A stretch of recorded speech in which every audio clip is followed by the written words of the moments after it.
Students, last video में हमने देखा था अध्याय 10 का विषय गणित था। अध्याय 5 का समांतर श्रेणी काम पार्ट 2 चालू करने जा रहे हैं आज।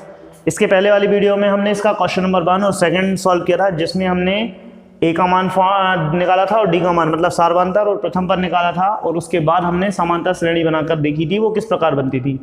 आज हम एक नया क्वेश्चन लेकर चालू कर रहे हैं वीडियो को। जो क्वेश्चन है हमारा क्वेश्चन नंबर 3 है, प्रश्नावली 5.1 का, जिसमें निम्नलिखित में से कौन सा एपी है।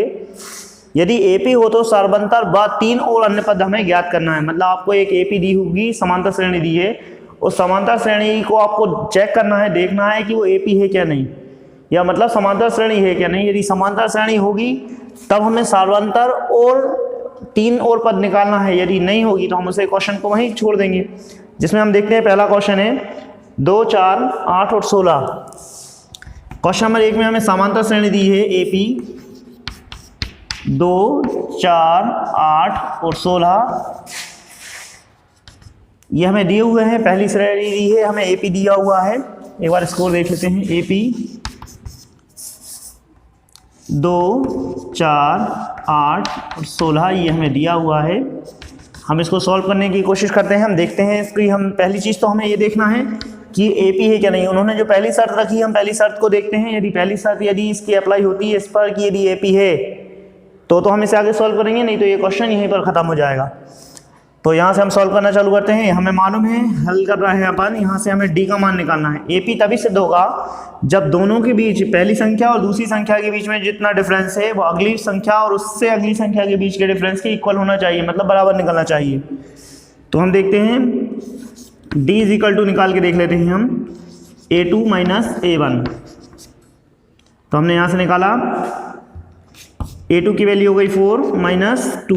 ये 4 में से 2 माइनस करेंगे तो आपका यहाँ पर आया है 2। नेक्स्ट कंडीशन में हम देखते हैं यहाँ का डिफरेंस निकला है 2। अब यहाँ देखते हैं कितना निकलेगा। तो हमने लिखा D is equal to A3 minus A2। तो A3 की वैल्यू हम देख लेते हैं। A3 की वैल्यू है हमारे पास 8 है, और ये माइनस 4 A2 की वैल्यू है इज इक्वल टू हमारा निकला है 4।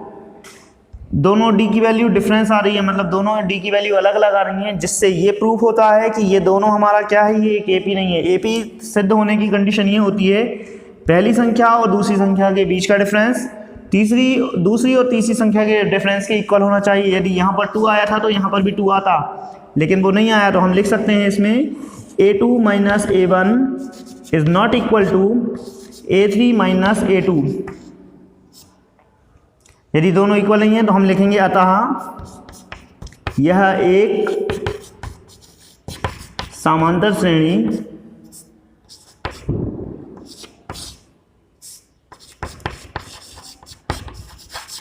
नहीं है।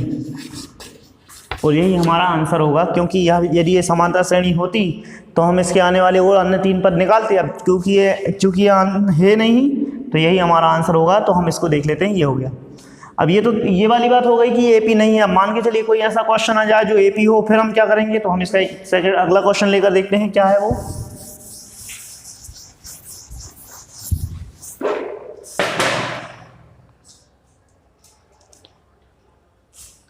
इसका क्वेश्चन नंबर 2 में दिया हुआ है हमें 2, 5/2, 3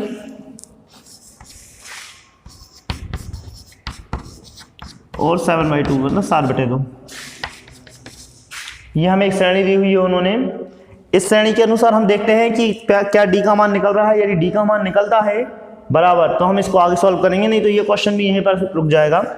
हमने हल किया यहाँ से हम सॉल्व करना चालू करते हैं। A2 डी का मान निकालना है, तो D इज इक्वल टू हो जाएगा हमारा A2 माइनस A1। तो आपके पास देखेंगे A2 माइनस A1, तो हम यहाँ से निकालेंगे 5/2 में से हमें माइनस करना है 2 को, तो इक्वल देखते हैं हम यहाँ से कितना हो जाएगा। आपने एलसीएम लिया तो यहाँ एलसीएम आ गया 2 इसका, अपॉन में कुछ नहीं, मतलब 1 है तो 1 का 5 में, ये 5 का 1 में, 5 का 5 और 2 दूनी 4, तो इक्वल में आ गया अपना 1/2 या 1/2 आ गया है आपका। दूसरी बार अपन फिर से डी का मान निकालते हैं। यहाँ पर एक और वैल्यू देखते हैं क्या आ रही है। तो यहाँ से आएगा आपका A3 माइनस A2। तो A3 की वैल्यू हम देख लेते हैं कितनी है। तो A3 की वैल्यू हमारे पास है 3 माइनस A2 की वैल्यू है 5/2, 5/2। बराबर हम इसको सॉल्व करके देखते हैं। तो एलसीएम आया 2, यहाँ से क्रॉस मल्टीप्लिकेशन करते हैं, 3 2 या 6 या 3 दूनी 6 माइनस 5 एकम 5, 6 में से 5 गए तो बचेंगे 1, 1/2। देखिए यहाँ पर भी 1/2 आ रहा है, यहाँ पर भी 1/2 आ रहा है, मतलब डी का दोनों मान कैसे हैं, इक्वल आ रहे हैं, जिससे ये प्रूफ होता है कि ये दी हुई जो एपी है या दी हुई जो समांतर श्रेणी है ये एक्चुअल में हमारा एपी है, मतलब दिए हुए जो आंकड़े हैं एक एपी को शो कर रहे हैं। तो जब ये एपी को शो करने लगे हैं तो हम कहते हैं यहाँ हाँ दी गई श्रेणी एक समांतर श्रेणी है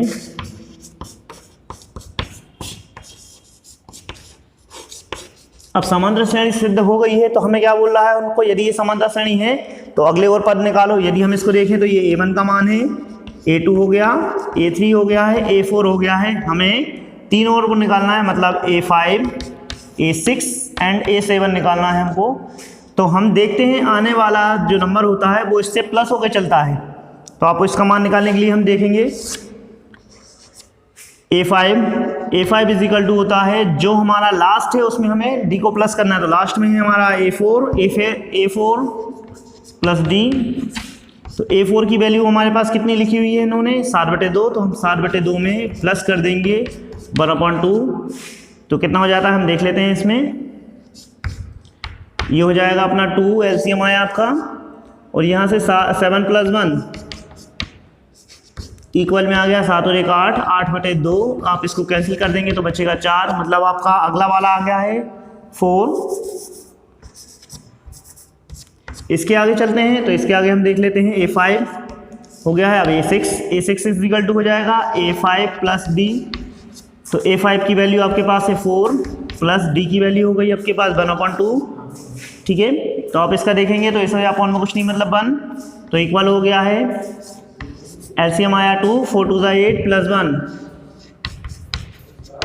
अपॉन आ गया 9/2, a7 a6 प्लस d। तो हमने इक्वल करके देखा तो a6 की वैल्यू हमने निकाली थी 9/2, हो गया 9/2 प्लस 1/2 या 1/2, दोनों को हमने एलसीएम लिया तो वहाँ गया है 2।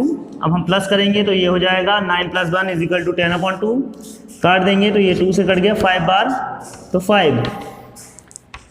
तो हमारे और 3 पद जो निकल गए हैं, a1 हमारा निकल गया a5 is equal to 4, a6 is equal to 9/2 या 9/2, और a7 इज इक्वल टू 5। इस प्रकार से आप लोग चाहें तो ये मान को और इसको निकाल सकते हैं। तो इसमें और भी क्वेश्चन दिए हुए हैं आपके,